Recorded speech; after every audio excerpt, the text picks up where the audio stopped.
човекът, който умря на кръста? Кой е онзи, който възкръсна? Неговото име, неговата милост винаги ще помня.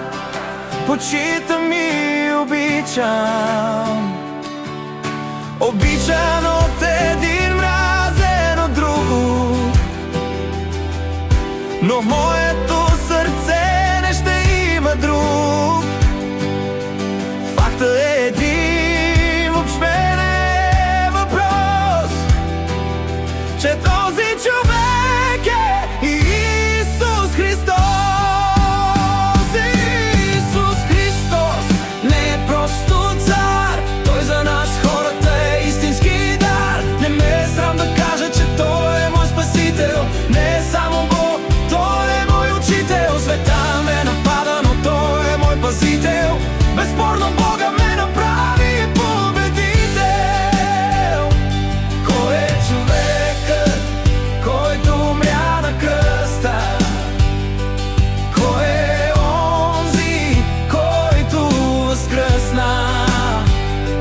Неговото име, неговата милост винаги ще помня. Почитам и обичам, обичан от един, мразен от друг, но в моето сърце не ще има друг. Фактът е един, въобще не е въпрос, че този човек е Исус Христос. Господ е с мене, въобще не ме е страх. През дяволи минавам, правя ги на прах. Светия Дух в сърцето си пазя, караме жестоко дявола да мразя. Няма спор, тук Христос е велик. Аз винаги ще бъда Негов ученик. Кой е човекът, който умря на кръста?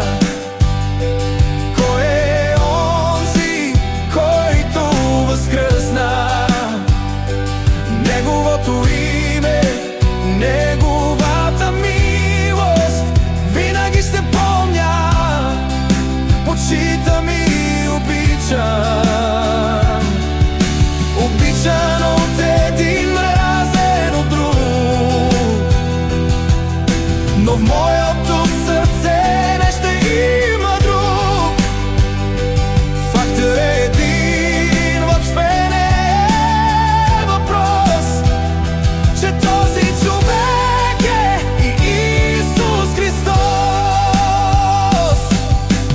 Велики чудеса направи на земята, на грешниците промени им Той съдбата. Болести лекува само с изречение, винаги е до нас във всяко положение.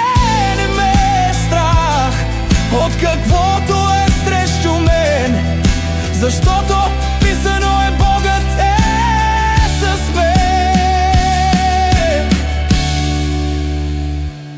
Кой е човекът, който умря на кръста? Кой е онзи, който възкръсна? Неговото име, негова